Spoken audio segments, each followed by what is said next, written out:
Good day. Welcome to AJC Europe Connects, powered by the American Jewish Committee.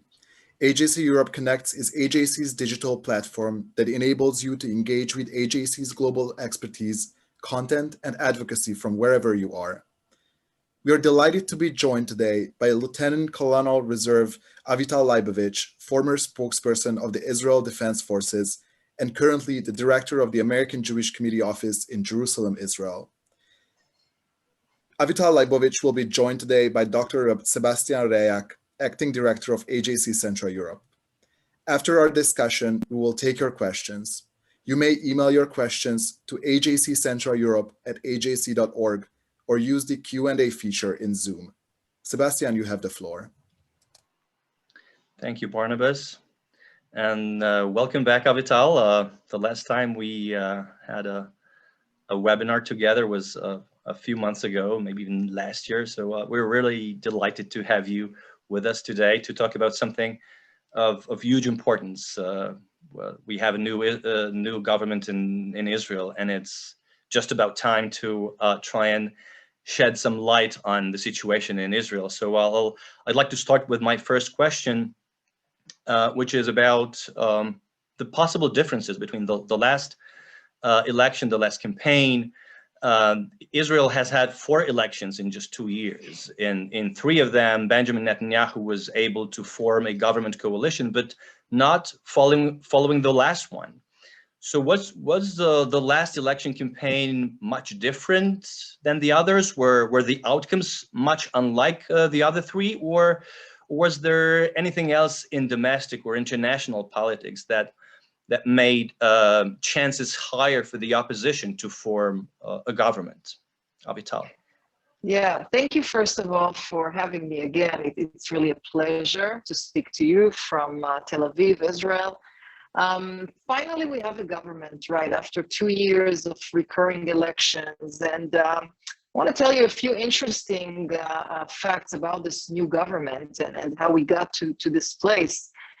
At the end of the day, in Israeli politics, it's about some kind of calculation game in order to build a coalition of minimum of 61 seats. We do have a lot of parties in the Israeli, very vibrant democratic political system. And basically, Netanyahu was not successful in building a coalition. Bennett, Naftali Bennett, who is the current prime minister, together with Yair Lapid, were able to form some kind of a partnership, which actually brought us to this situation in which for the past 8 days, we already have a government. Now, a few facts. There are 27 ministers in the current government. 1/3 of the ministers are women, which is actually quite uplifting, at least from my perspective. One of these ministers is a Muslim Arab, an Arab Israeli. And this is quite historic. And I'd like to stress a bit why it's so important. It's historic and why we didn't have it in any other governments. Basically, the Arab parties in Israel, the Arab population makes 21.7% of the total population in Israel. And the political culture of the Arab parties was not to join the coalition. Not to join the Israeli coalition for different kinds of reasons, primarily conservative, I would say, Arab ideologies, basically saying that it will be a mistake to join a Jewish coalition. And, when you sit in the opposition for many, many decades, you are treated as opposition. You are not prioritized in any way. Now here, for the first time, one of the Arab parties decided to take a very, very brave move and actually break this culture, political culture, and join the current coalition. I think it will only do good for the Arab population in Israel. I think it's very optimistic. A few other things about this government, and this is something that I think most Israelis would agree with me. If you look at the government, then it's really a microcosmos of the Israeli society. We have, for example, 3 ministers who immigrated to Israel from the ex-Soviet Union countries. And in Israel, 15% of the population are immigrants of ex-Soviet Union countries. We have a minister who is from Ethiopian origin, and she came to Israel by foot when she was 3 years old. And as you know, we have also a community of Ethiopian Jews. I think in addition to this, we have ministers who are religious. 6 ministers are considered national religious, they're wearing kippah. And we have others who are just Tel Avivians, young and upcoming political leaders. So you can really say that this government is a microcosmos of the Israeli society. However, because there is however, we are talking about Israeli politics. The biggest challenge of this current government would be to gap the huge ideological differences and priorities between the 8 parties that compose it. There are right-wing parties there are left-wing parties there are center parties there. Each wants to push a different agenda, a different narrative. Each has a different priority. And the biggest challenge of the government will be to move along and promote different policy issues, regardless of these very, very deep differences. So that would be quite, I think, challenging to see it. I know that there is an image outside of Israel that the Israeli politicians usually come with a military security expertise, background, and so on. So this is not the case already for many years. And in this current government, out of 27 ministers, only 5 have security background. So this is just, I think, some interesting fact. So yeah, that's the government we have, sworn in approximately 8 days ago. And we can talk more following your questions. Thank you, Avital. Going back to my first question, if you could maybe point to 1 or 2 reasons why this time, after 12 years, Netanyahu was unable to form a coalition, and what was, you rightly underscored the fact that among so many parties, each, and which is also understandable, each and every one of them wants to pursue their own goals. What was it that made it possible for them to sit together and finally sign the coalition agreement? It's a revolution. It's a revolution in a way, assuming this revolution will last. There were 2 factors here. The first factor was the blue and white, which was Netanyahu's former partner in the coalition. Actually, the agreement with blue and white broken then, which means that from a confidence, from a trust perspective, you know, that ship has sailed and blue and white didn't want to partner with Netanyahu any longer. So that leaves us with a kingmaker of this round of elections, which was Yamina party, directed by Naftali Bennett. Naftali Bennett did something actually quite surprising, because his constituencies, his voters, are actually very right-wing.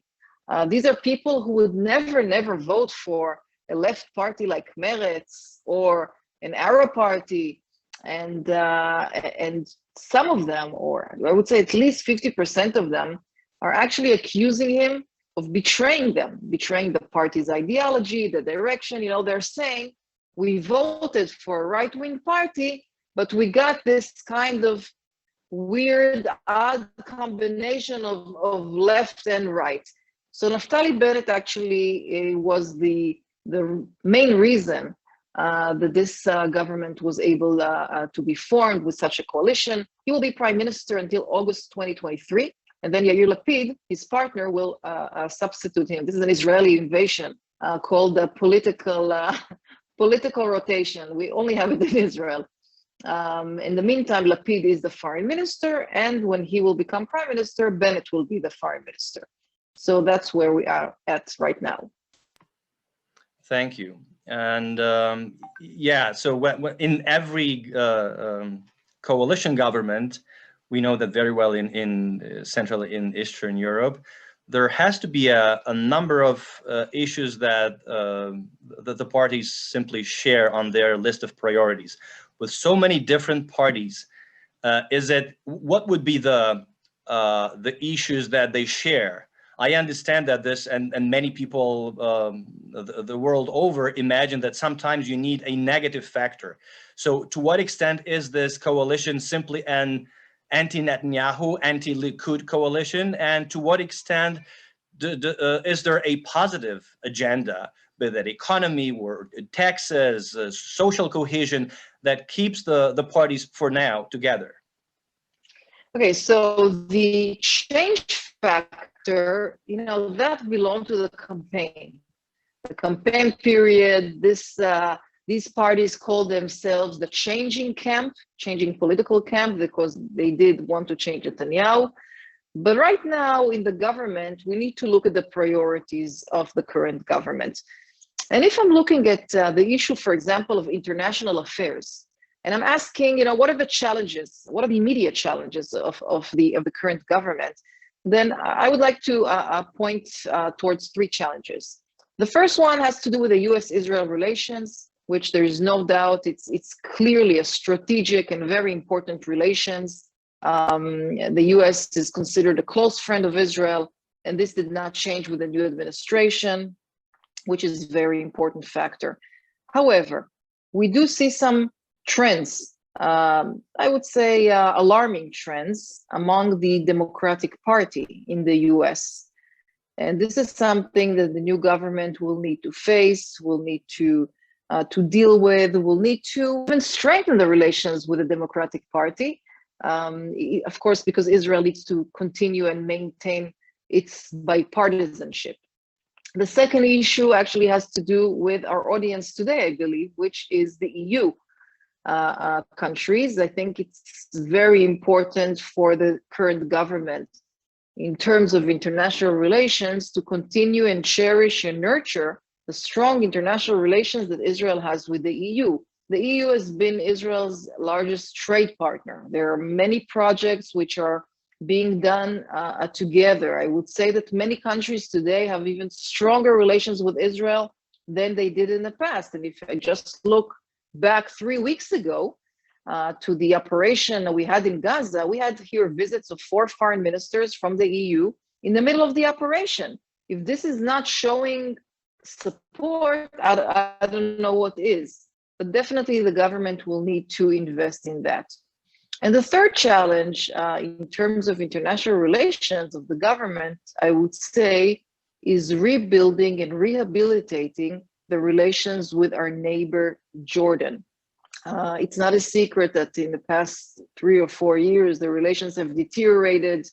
On the security level, there's still a lot of cooperation, but on leader-to-leader level, unfortunately, there has been a lot of tension, and this needs to be fixed and improved because it is an important country neighboring to us with some of the challenges are similar challenges. So this is definitely something that the government will need to work. In addition to all of this, which is externally, Israel has more or less ended the pandemic, and we don't anticipate here any fourth wave or something of that sort. So life is more or less back to normal, more than less actually. And there are internal issues to deal with, like in every country, education and welfare and economy. The first hurdle of the current government will be to pass a budget. Obviously, every party will try and grab the blanket towards its end.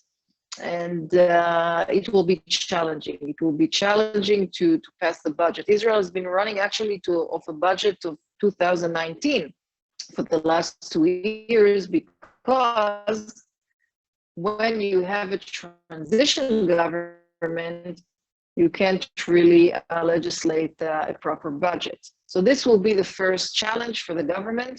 I believe that if they will be able to pass the budget, then the lifespan of the government will be longer than expected. But this is the immediate challenge. And over all of that, the number one strategic challenge that we have here in Israel is relating to the talks which are now held in Vienna, and referring, of course, to the new possible future agreement with Iran regarding their nuclear capabilities. This tops every other priority which I mentioned. Thank you, Avital. My next question is a bit about predictions, and then as someone who knows Israeli politics very well and who's seen so many governments come and go, do you think this coalition in the government, or the government coalition, will last for a full term? I know it's hard to predict, but still, what we're seeing in this government is quite an exotic mixture. We have two alternate prime ministers who politically differ on just about everything. In your opinion, will this government last? Will it work for 4 years? In other words, what are the chances of Israel not having yet another round of early elections? So I spoke about the budget. If the budget will not be able to pass, then automatically the Israeli parliament will disperse and Israel will go to elections. But there is more to that, because it's really about which direction will the new government take. Will it focus on internal issues where it's easier to get consensus between the 8 parties which are building the coalition, issues of education and, I don't know, different tax issues and industry and incentives to, I don't know, young couples and so on and so forth? That's relatively easy. It's not hardcore policy. But if the government will try to deal with hardcore policy issues, I'm leaving aside for a minute security, because on the security issue, we have more or less consensus, except the Arab parties. We have more or less consensus between the right parties and the left parties. But if they will really want to lead an important policy, for example, the Israeli-Palestinian conflict. Let's say the US will pressure Israel to resume talks with the Palestinians, and it will extort pressure on the Palestinians to resume talks with Israelis. Then what Meretz, which is a very left-wing party, thinks about the relations with the Palestinians is very different from what Bennett's party thinks about restoring the relations with the Palestinians. They see it two opposite ways. And in this kind of situation, I think it will be very difficult for them to reach some sort of understanding, mutual agreement, mutual vote, a unified kind of message. I think it will be very, very challenging, on the verge of impossible. However, if they stay on the internal issues and focus on that, then the chance of survival is rising. However, being in the Middle East and following 2 years of political instability, I wouldn't take the chance of predicting more than that. Thank you, Avital. I would follow up on something you have just said about the potential challenges, domestic challenges, one of them being the budget. But when it comes to economy and people's everyday lives, I remember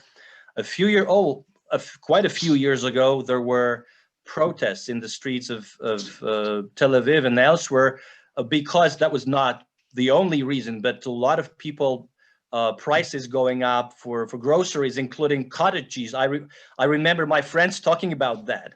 So what are the challenges in terms of managing Israel's economy? That's one thing when if we want to focus on domestic issues. The other issue that may be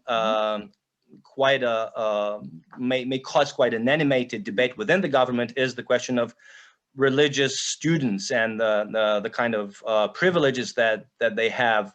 How would you answer that? Yes. So looking at the agreements between the parties, before they agreed to sit together in the government, in the coalition, they had some agreements on different kinds of outlines. And I'll give you a few examples of what to expect in terms of economy and in terms of internal development. So for example, building 2 hospitals, one in the north, one in the south, building an additional airport, building a university in the Galilee, helping fund or subsidize students in the University of Ariel, building or promoting a national plan on strengthening and developing the northern region of Israel is only internal. You don't see almost anything which is different than internal issues. Now, Israel's economy is quite strong, and we've seen this following the corona pandemic, because as other countries in the world, we had no tourists. Many small businesses had to shut down as people were staying at home. But the pillar of the Israeli economy in the last decade are the startup factories, industries, including cybersecurity, including fintech and biotech and medtech and scientech.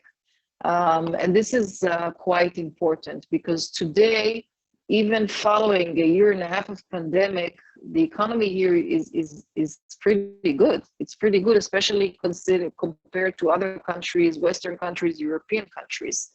I do think they will have challenges in the health sector, because the corona actually exposed some needs, primarily in human resources and more budget for the hospitals. I'm pretty sure it was similar as other places in the world. But there's also a game changer that we need to remember. And last June, Israel signed a normalization agreement with 4 Arab countries, and this is really a game changer in the region, because combining the know-how of Israel together with the logistic hub capabilities of the Emirates, for example, and the joint ventures in terms of research and science and high tech could really explode in a positive way, of course, here in the region. And I can tell you that when we signed the agreement, it's interesting, Sebastian, when we signed it a year ago, 300 Israeli companies worked with Emiratis. And now it's more than 1,500. So the economy is quite strong. Of course, there are always minorities or groups of people who needs more support. But other than that, I think it's quite strong. It's heading the right way. Again, they will need to agree here on policies. The ultra-Orthodox, which you refer to, this time around, and by the way, this is for many, many years, they were not sitting in the opposition. This time around, they are sitting in the opposition. And they have their own unique kids, own unique needs, because they have a lot of kids per family. They have their own school systems. They have their own welfare issues. Sitting in the opposition, as you know, means that you are not prioritized in a high place.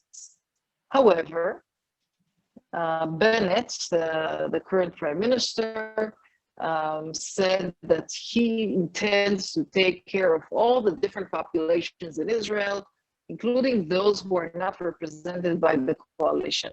So it will be interesting to see. Right now, the ultra-Orthodox are extremely disappointed with the new government, extremely disappointed.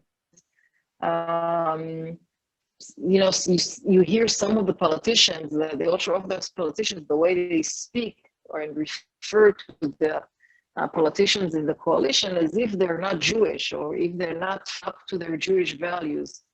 So it's quite, I would say there is quite a significant tear or gap between the ultra-Orthodox and the current coalition. Let's see when time passes, if they will get their budget, if they will get what they need. Thank you, Avital. One more thing before we move to the Q&A session. You mentioned the Abraham Accords. So my question would be, do you think with this new government, there is a potential to further broaden the number of Muslim Arab countries, most of them Sunni, all of them Sunni, till now. Is there a potential with this government? Will they be interested in investing in enhancing relations with countries, with their neighbors in the region? I think so. I understand so. And just to give a hint why I believe this will be the direction of the new government, Yair Lapid, which is, as you know, right now serving as the foreign minister, already declared that next week, on the 28th, he will fly to the Emirates. And this is a clear indication when an Israeli foreign minister picks as his first official destination the Emirates. I think this tells you a lot. I think there is potential for other countries to join. I understand the difficulties and the challenges in countries with conservative culture. However, I think we are in a different place today. And there are other options that could definitely take place. I hope that the American administration will continue to support these efforts. According to their announcements, this is their intention. But there is no doubt that Israel will be looking to expand its relations beyond the Emirates, Bahrain, Sudan, and Morocco to other countries as well. Thank you. Thank you, Avital. And now let's take some questions from our audience. I would like to remind our audience that you may email your questions to ajccentraleurope@ajc.org or use the Q&A feature in Zoom. The first question is from Mr. Michał Szudrzynski from Rzeczpospolita Daily in Warsaw. Yesterday, the government approved building projects in the West Bank. The new coalition seemed to be a chance to organize Israeli-Arab relations in a quite new way. What are your expectations in the terms of security, Israeli-Arab and Israeli-Palestinian relations? So we touch here on a few topics, very big topics. Thank you for the question. At the end of the day, there are 450,000 settlers who are living in the West Bank, and they will need to be taken care of. I'm not sure that building de facto housing units in big quantities will be something which the government will actually accept as a policy. I don't believe that will happen, but they will have to be taken care of. Maybe infrastructure is one option of giving them some sort of an attention, but also it's something that they need in terms of roads and public transportation and so on and so forth.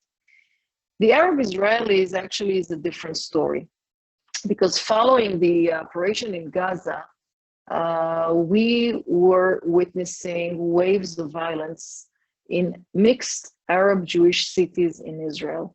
And it's something that we have never seen before. And the results were very violent. There was even a Jewish Israeli man who was lynched and later died from his wounds. There were 10 synagogues who were burnt. And there were a few lynch attempts. By the way, there were also groups who chanted death to the Arabs as well. So it was on both sides. I'm not making a symmetry, because there were a lot more acts against Jews than the opposite way, but it's still, of course, wrong from both sides. So there's a scar. There's a scar that this kind of violence actually left on both the Jewish population and the Arab population. At the end of the day, we live here together. There's no choice. I think that the fact that Mansour Abbas, the chair of the Arab party that is part of the coalition, Ram, I think the fact that he's right now considering in the housing ministry. And one of the key issues for the population that he represents, the Arab population, is really to further advance development plans and housing plans. So at the end of the day, I think that there will be some progress with the Arab population, which, by the way, housing is one issue, but the crime, for example, is something which bothers them very much. Crimes in the streets, in their communities, the weapons that are being stolen and then used by criminal elements and so on. So I think that at the end of the day, they will be represented in a good way. And again, I think what he did, and I don't agree necessarily with the outline of the party. But the fact that he chose to be a part of the coalition, I think will only help the Arab Israeli population. As for the ultra-Orthodox sector in Israel, they make about 11% of the total of Israelis. They will need to negotiate with the finance minister in order to see if they are receiving some kind of their benefits, which they always were used to receiving. The only safe thing for me to say is that on the security issue, I assume there will be a consensus with all sides of the political map, whether it's left or right, and putting the Arab parties aside. But besides that, I'm sure on that issue, there will be a consensus. On the others, a lot of negotiations. Thank you, Avital. The next question is from Ani Kunad from Debrecen, Hungary. Prime Minister Netanyahu was able to create a wide net of allies with countries all around the world. Some of these countries, especially in Central Europe, have often been criticized for allying with Israel only because of personal relations with Netanyahu and having a similar style in leadership. How do you think the future of these relations will look like under the new government?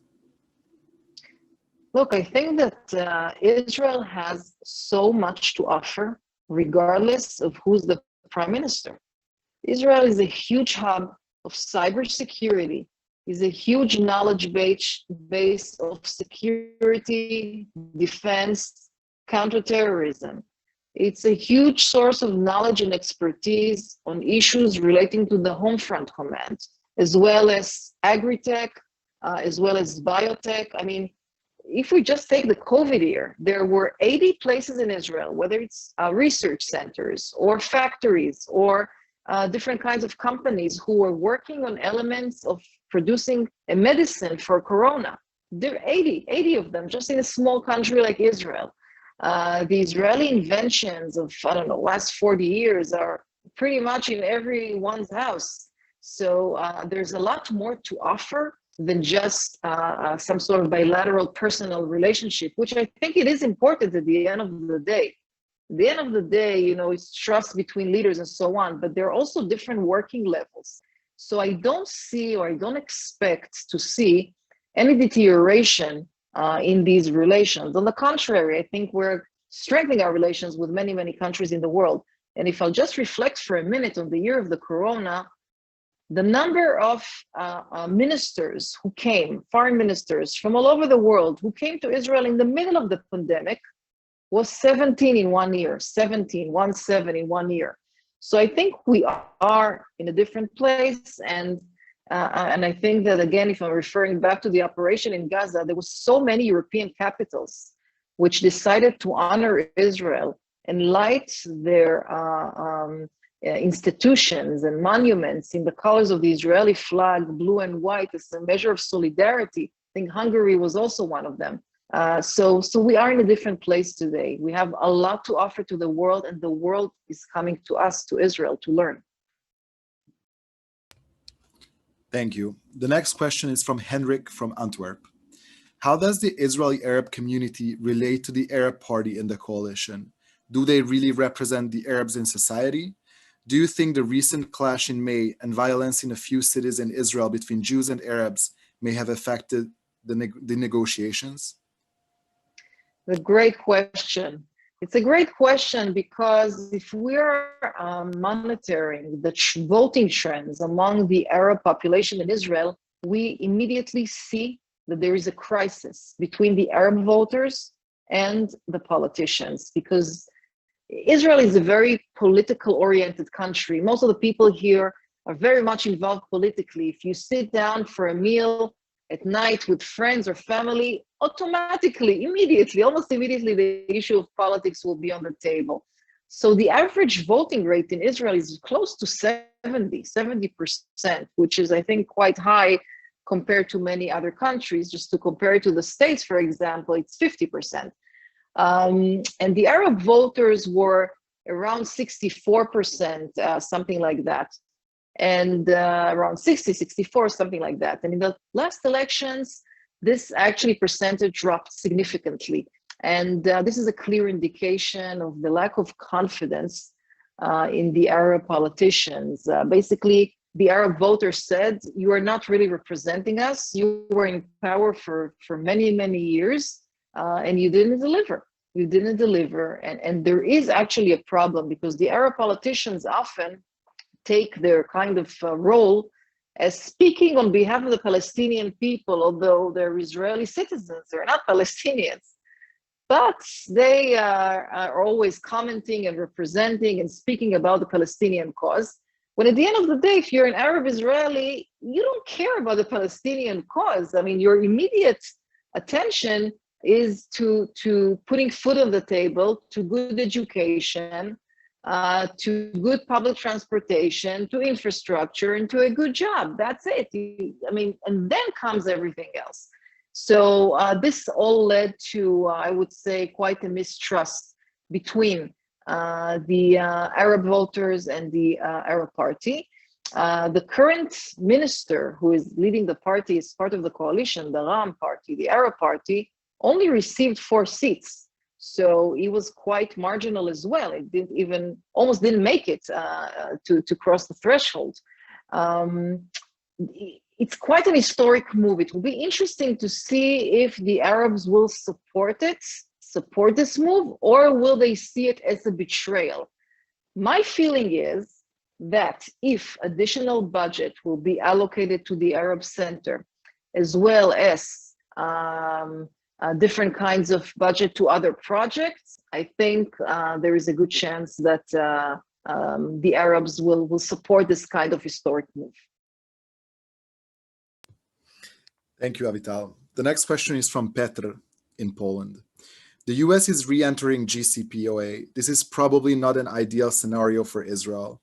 How will the new government handle this situation? So an ideal scenario for Israel would be, first of all, a scenario where there is no military intervention. And number 2, there are no prospects for a nuclear Iran. That's the ideal. The current situation is very different from 2015. And, we automatically make comparison between the JCPOA in 2015 and today, but we're in a different place today altogether. The kind of sophistication is different. For example, there are some sort of strategic weapons which have not been included in the agreement in 2015. We have a country on our border called Lebanon, which is about to collapse. Any day now, this country will collapse. In this region, when a country collapses, there is no vacuum. Automatically and immediately, you have terror groups entering and organizing, reorganizing, reshuffling, controlling the budget, and so on. So there are different challenges today than we've seen in the past. If I mention Gaza, then the last operation in Gaza was 7 years ago in 2014. When we had the operation 3 weeks ago in Gaza, the number of rockets per 11 days was 4 rockets, unlike 7 years ago, which was 5 rockets at one barrage. Here was 100 rockets at one barrage. So this terror industry really has moved on and made progress. Cybersecurity is something, of course, which is a critical issue. Every day there are hundreds of thousands of attempts to target Israeli sites, official and not official. So we are in a different war zone in a way, and therefore the JCPOA would need to reflect on that. I do think that most of the Israeli politicians do want some sort of an agreement, some sort of a settlement with the Iranians. Currently, and unfortunately, the assessment in Israel is that the agreement is not heading towards the desired direction from an Israeli perspective, and this could also have a heavy price for us. Thank you, Avital. You mentioned Gaza, and we have a question from our audience. What is the prospect for the latest conflict with Gaza? Is it expected to resurge now with the new government in place? So here's the issue. In Gaza, we have the Muslim Brotherhood affiliated terror group called Hamas. And Hamas was outlawed in many, many countries in Europe and outside of Europe. And Hamas doesn't think Israel has the right to exist. I refer you to a fascinating Sky TV interview in English that was done just a day after the operation ended, where one of the chief leaders of Hamas is being asked exactly that question. Does Israel have the right to exist? And he says, no. Very clear cut. Now, if you read their charter, it's in Arabic, but you translate and you read their charter, you would see very clear cut. They don't think Israel has the right, number one, to exist, and number two, to exist geographically where we are located. So in order to make sure that this doesn't happen, they build factories of rockets, they store weapons, they develop different kind of weapons and target Israel whenever they have the opportunity. Israel didn't initiate the operation in Gaza 2 weeks ago. It was an Israeli initiative, and I'll take you back and remind you that it was a Monday. It was 6 p.m. in the evening, Israeli time. This is a time when there's a rush hour, people are at the streets and come home.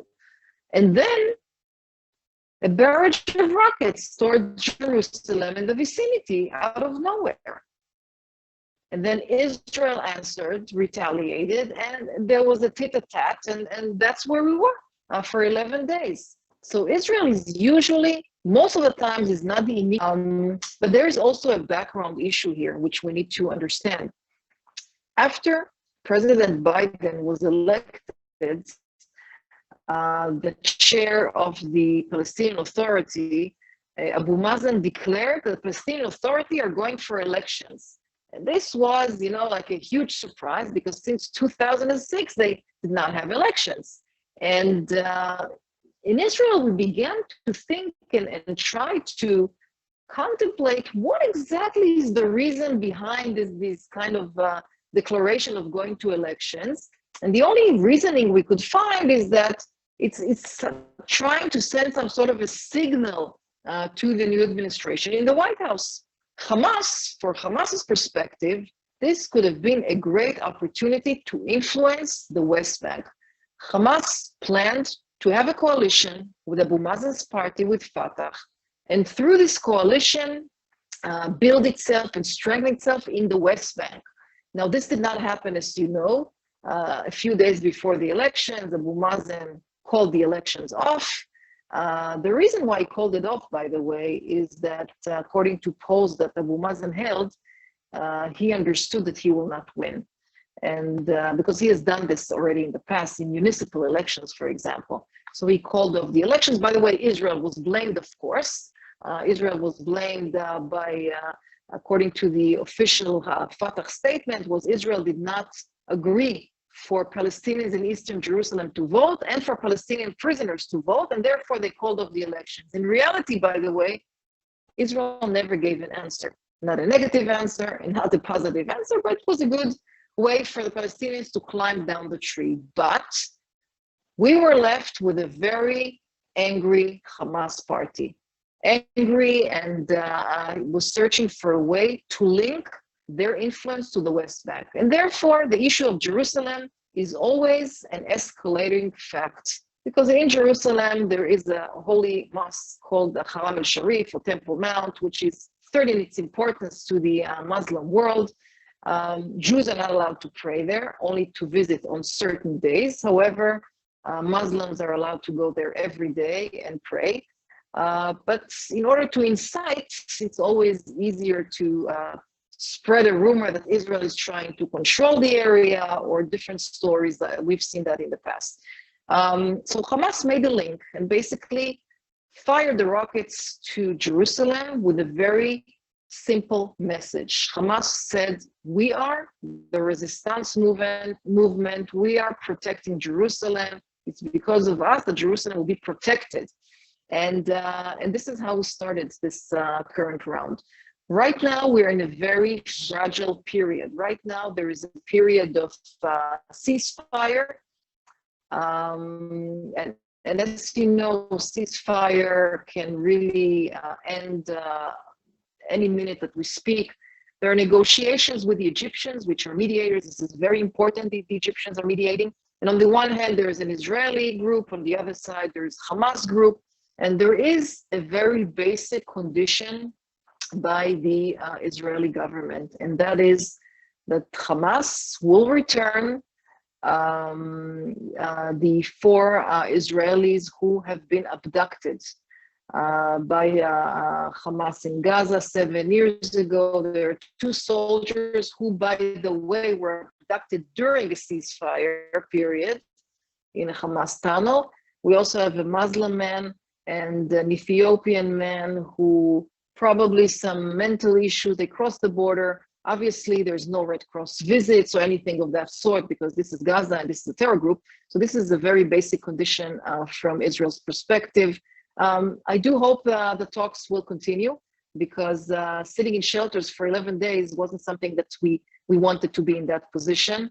Again, do the math, 4,600 rockets divided by 11. Don't wish anyone would pass this. Luckily, we had the Iron Dome system, the Iron Dome batteries, which intercepted a large number of the rockets. But still, we had 12 Israelis who were killed. Not all of them had shelters, and so on and so forth. So, very delicate period right now. I do hope the negotiations will continue and succeed, but I'm not sure that will be the ultimate result. Thank you, Avital. The next question is from Mr. Pavel Bobek from the Czech Embassy to Israel. Avital, you mentioned the number of parties in Knesset and the vibrant Israeli political scene. You also mentioned the challenges of the budget, which must be approved till the end of October. There were opinions published in the Israeli media how the new government will approach the Jewish Orthodox sector. Do you think that the small parties like Shash and the United Torah will be happy with what they can possibly achieve vis-a-vis the state budget, given that they are not part of the coalition government? Look, first of all, I think they are under great pressure. If you add the number of the seats of Shas and the Yadut Torah, the 2 ultra-Orthodox parties, you reach a good number of 16 or 17 seats. So this is significant. I'll just remind all of us that the prime minister, who is now leading the country, won only 6 seats for comparison.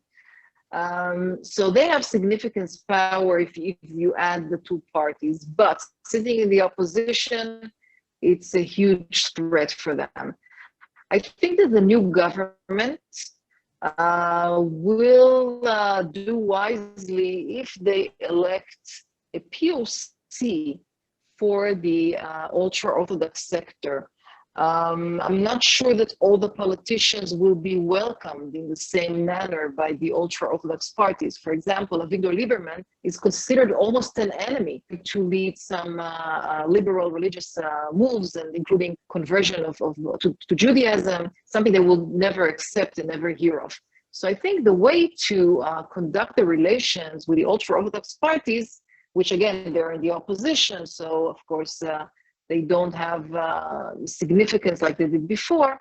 I think it would be best to nominate a POC from the new government, and that person will have an ongoing contact with these parties. There are, by the way, as I mentioned, quite a few religious ministers in the government.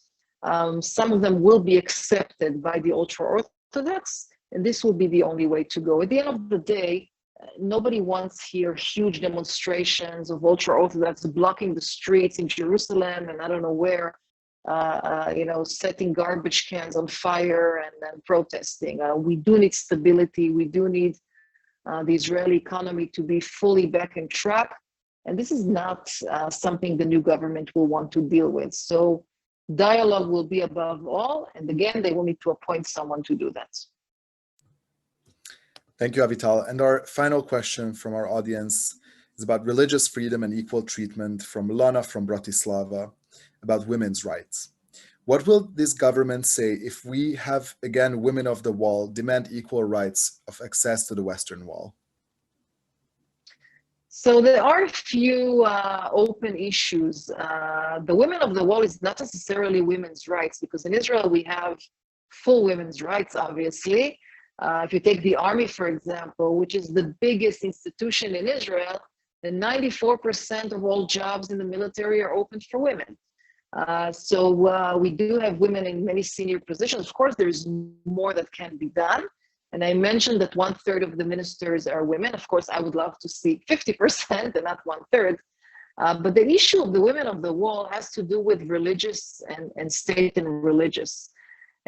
And you know that in Israel, we don't have a division between that. The ultra-Orthodox sector leaders, the spiritual leaders, rabbis have been actually nominated years and years ago by the politicians, many decades ago, to be the ones who actually set and determine the religious rules of the country. If you want to get married in a Jewish wedding, you have to do it in a certain way.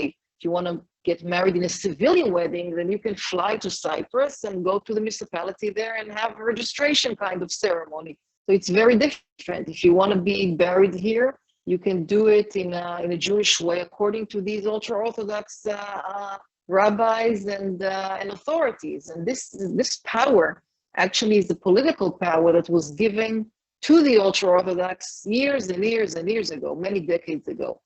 So here's the question. The question is, and I'm referring to my opening words about the challenge of the new government.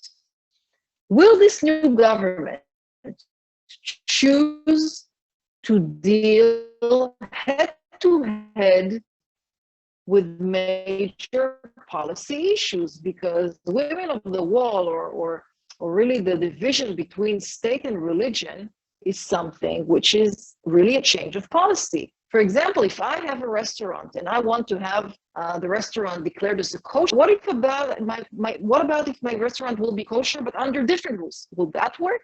So this is really a change of policy. And the question is, and the challenge here is, whether this new government will choose to make big moves, dramatic moves sometimes on policy, on core policy issues, or they would say, in the name of stability, after 2 years of lack of political stability in Israel, we'd rather play it safe and focus on internal issues, issues where everybody agrees on, additional budget to the health system, talking about education and other internal issues. This is a big, big question mark. I'm not sure they will go to the core policy issues. I'm not sure they will go there.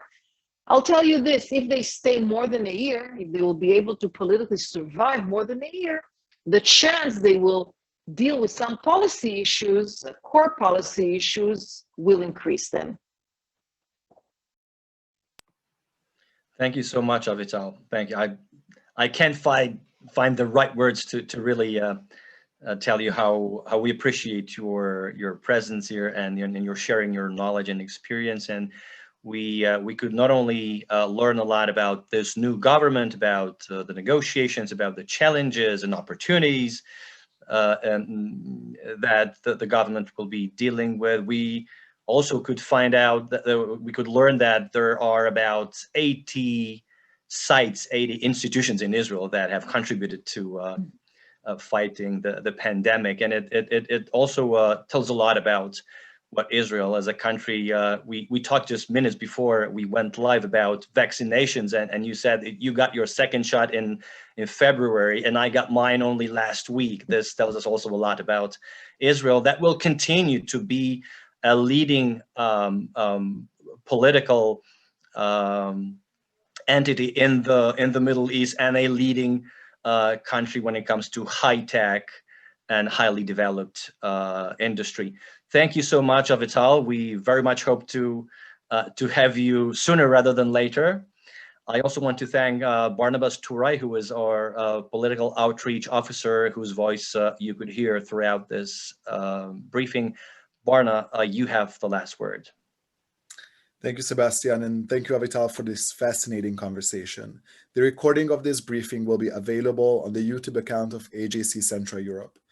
I would also like to thank our global audience for joining us. If you enjoyed today's program and would like to get in touch with the AJC Central Europe office, please email us at ajccentraleurope@ajc.org.